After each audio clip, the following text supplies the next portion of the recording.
Hi, I am Christian Joshua Ilagan. I have started growing a company called WireSmart, which is an online classroom app designed for the specific audiences like foreign students who are studying in University of Batangas and in other schools in the Philippines.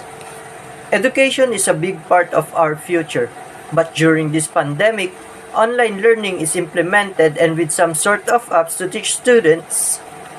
None of them often exceeds to help students better understand the lessons being taught.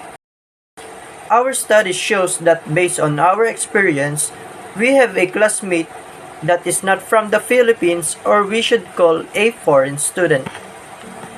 We find it hard that those kinds of students have a hard time trying to understand the lessons the teacher discusses because some teachers speak in Tagalog in which roughly foreign students don't understand.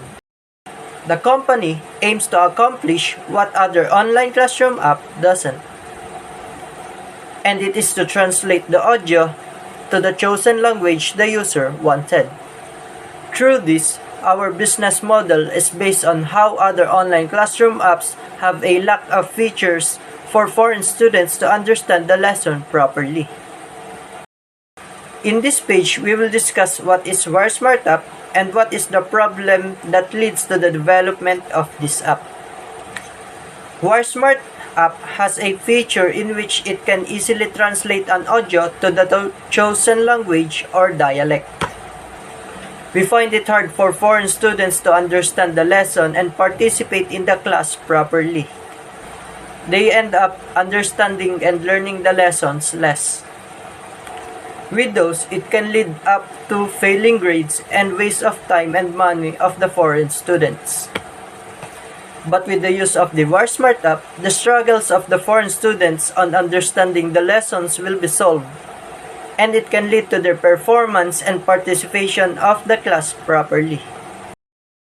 They are shutting down the school until further notice, and then they're going to reconsider on what they're doing. They didn't set a date. All we have is an email that says that they are going to reconsider on the 16th. I'm at a loss of words. The teacher can't come to you and help you on your screen because she can't see because she's not right beside you. That's the most difficult thing about online learning for me. It's a big unknown if we're going to have our exams at the end of the year. So our teachers are trying to race through the curriculum and just give us a lot of information because they want us to be prepared. But at the same time, we don't have the same in-class time that we would have like if we were in school. So it's definitely making us work harder. In my virtual classes, I am learning with students and teachers from, up to 5 different high school campuses, and I don't really know any of the students in those classes, and the teachers in those classes I'm also not very familiar with either. So the entire virtual learning environment for me is just very unfamiliar, and in that way I feel like very unsupported almost.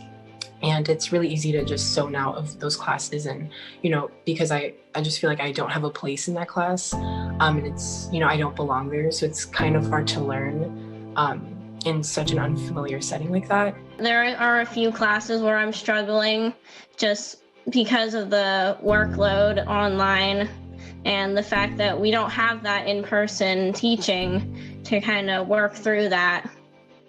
When I'm on the computer, I feel that my eyes are just burning because I have to stare at a screen all day. And I feel like this online learning is really just affecting my grades. And I'm really just forget about the grades, not learning as much as I normally would on a normal year. And I feel that it is so important to get education. And when it's so hard to get it and learn through this screen, it really makes it difficult. It almost feels like I'm learning material and just taking a bunch of notes and then, taking these multiple choice quizzes. And then the second I'm done with that quiz or test, the information just it just slips off my mind. So I feel like I'm not really making any progress. I'm just doing what I have to do to get by. And I just feel like it's a really big waste of time. And it's almost like school is not really a big priority for me anymore.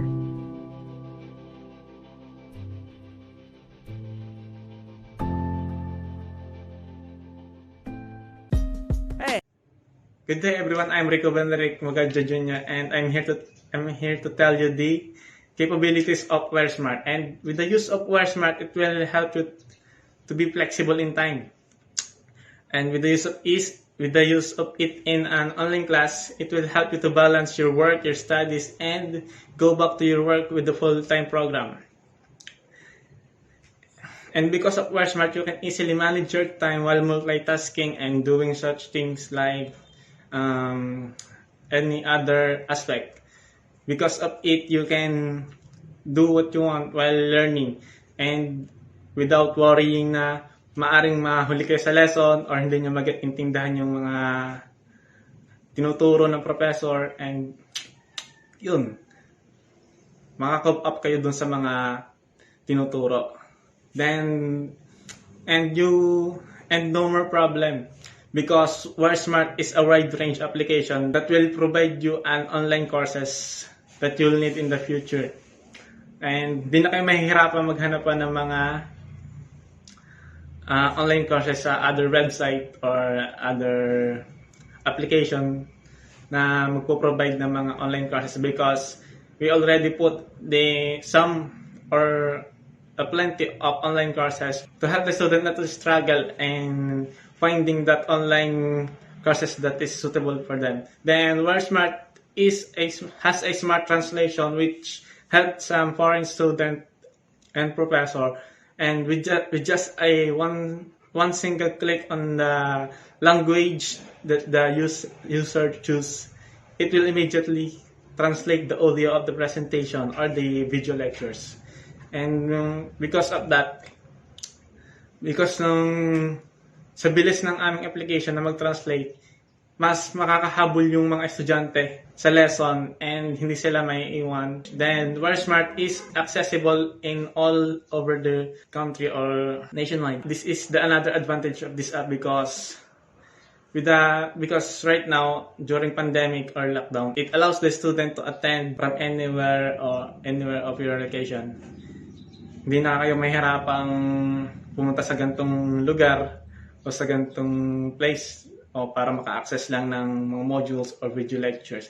Basta meron kayong internet sa cellphone nyo and you have installed our application, the WireSmart, you can easily attend classes and listen to the video lectures.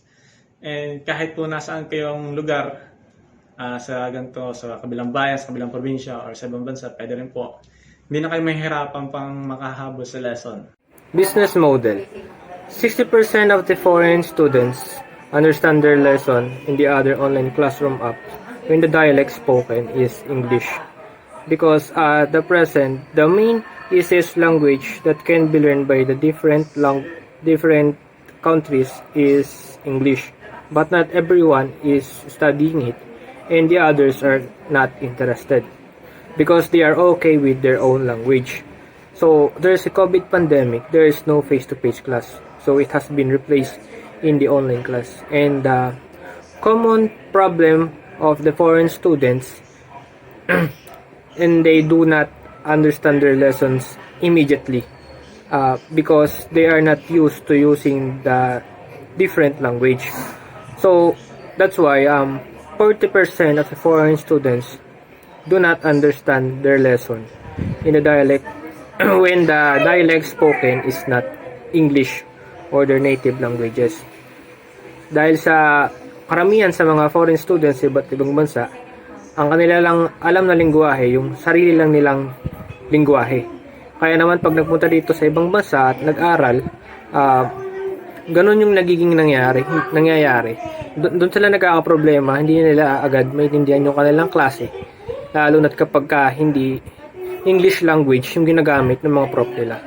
Kaya naman, by the use of the WireSmart app, it can help the foreign student easily understand more the lesson through the smart translation feature the app has.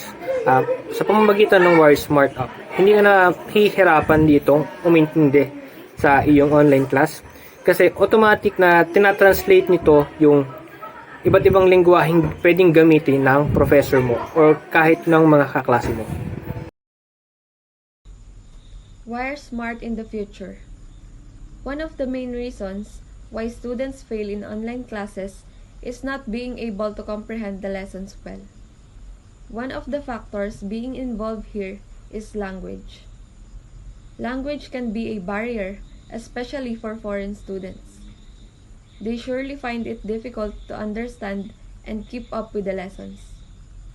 No matter how good the instructors teach the lessons, if the language they use is not familiar with the foreign students, they will still not be able to understand the lessons, which may give bad results of their activities and exams.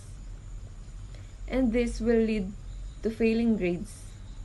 But with the help of our WireSmart, students failing the subjects will be decreased. WireSmart aims to help students perform well. Students will not need to worry about what language will be used during discussion. Their focus would be on the lesson itself, hence, understanding the topics would be easier.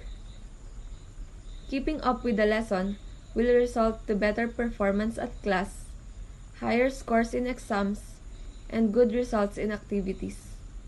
Hence, students will have passing grades and even higher grades. Also, WireSmart make it possible for students to communicate with their classmates and instructors in a much easier way. From there, students will not only gain good academic performance, but also good relationship with each other.